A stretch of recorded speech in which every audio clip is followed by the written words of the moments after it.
Oke, assalamualaikum warahmatullahi wabarakatuh.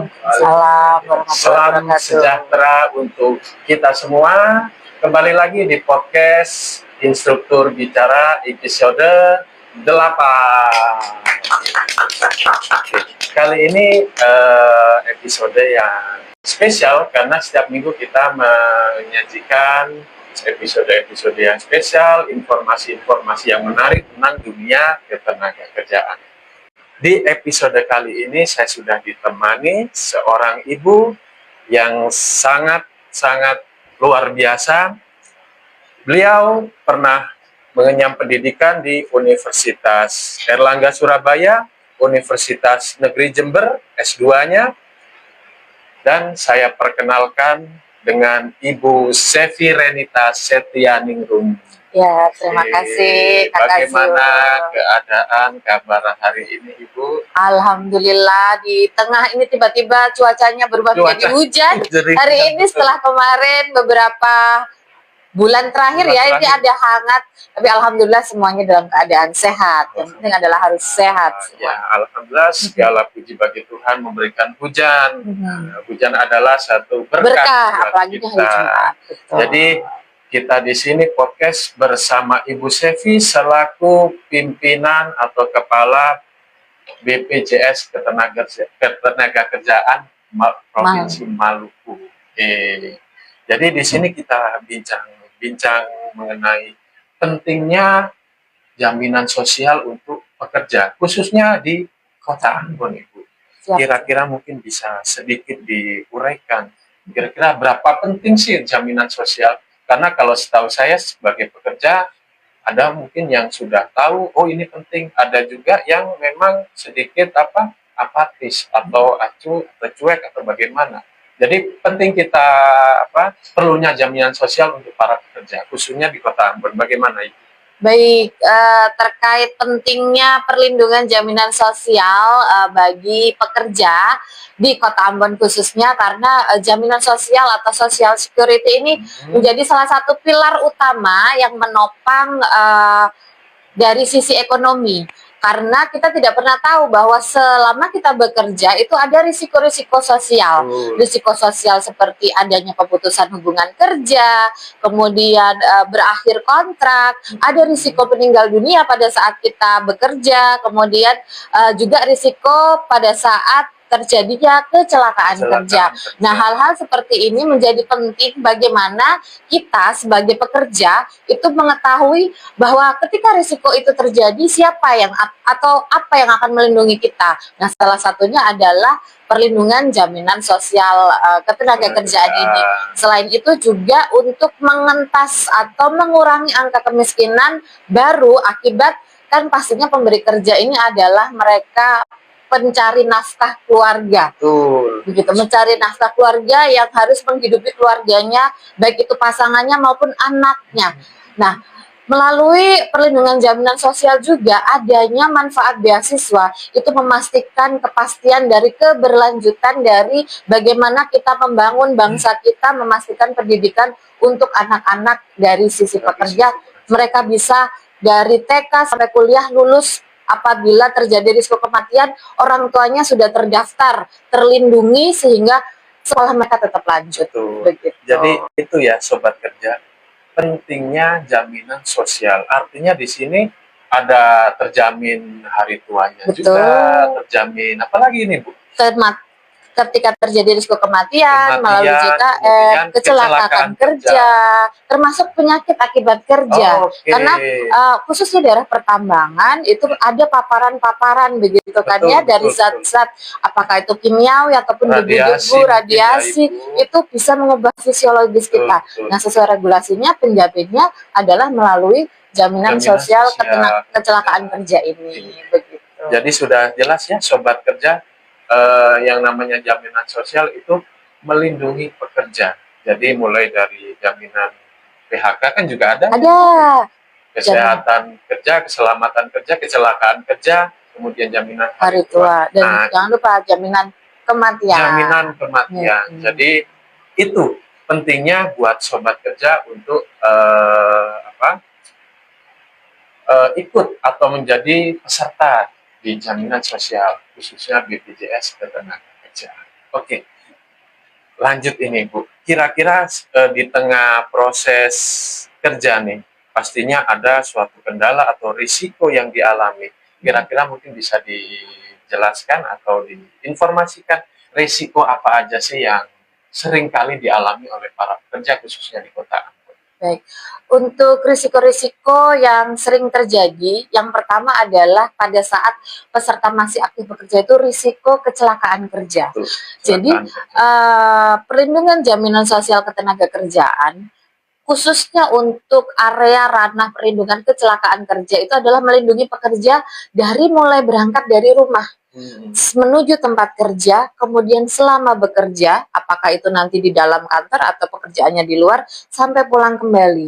Itu mendapatkan perlindungan jaminan sosial ketenagakerjaan. Jadi kalau terjadi risiko kecelakaan lalu lintas, tetapi dalam hubungannya pekerjaan, masih ada nah itu masuk kerja itu pada saat berangkat atau pulang. Yang terjadi seringkali adalah kecelakaan kerja itu tadi pada saat yang bersangkutan berangkat atau pulang begitu, karena di lalu lintas kan walaupun kita sudah memproteksi dengan helm, tapi kan kita tidak pernah tahu apa yang terjadi di jalan gitu. Kemudian juga dari sektor nelayan khususnya, karena kan Ambon dan Provinsi Maluku ini berbasis kepulauan. Nelayan-nelayan kita ini kalau yang sering masuk laporan kecelakaan kerjanya pada saat melaut terjadi ombak, jatuh di laut. Nah, kecelakaan lalu lintas betul, di laut, kecelakaan pada saat berada di laut itu. Dan risikonya juga tidak kecil ya, kadangkala juga fatal sampai berakibat meninggal dunia begitu. Dan ini perlindungannya kalau terjadi risiko kecelakaan kerja yang berakibat meninggal dunia berbeda dengan santunan yang diterima pada saat meninggal dunia biasa di luar kecelakaan kerja. Itu ahli warisnya akan mendapatkan sebesar 48 kali dari upah yang diterima begitu. Jadi memang cukup besar, dan ini diharapkan tadi membantu menyiapkan dari ahli waris itu agar bisa berdikari begitu, dan anaknya tentu saja mendapat beasiswa tadi kalau ada udah punya anak begitu. Termasuk untuk pekerja mandiri ya Ibu, yang menjadi peserta ya. Betul. Karena kan yang kita tahu, kita untuk pekerja ini tidak hanya sektor formal, informal kan juga banyak. Mulai dari jasa, perdagangan, nelayan pun tidak semuanya bekerja untuk perusahaan, tapi kadang juga untuk mandiri untuk dirinya sendiri. Jadi tetap tercover ya. Betul sekali. Jadi itu sobat kerja, baik tenaga kerja pekerja maupun tenaga kerja mandiri sudah tercover. Intinya itu. Jadi pentingnya untuk para sobat kerja yang baik yang sudah bekerja, baik yang sudah mempunyai penghasilan sendiri, ayo ikut kepesertaan BPJS Ketenagakerjaan.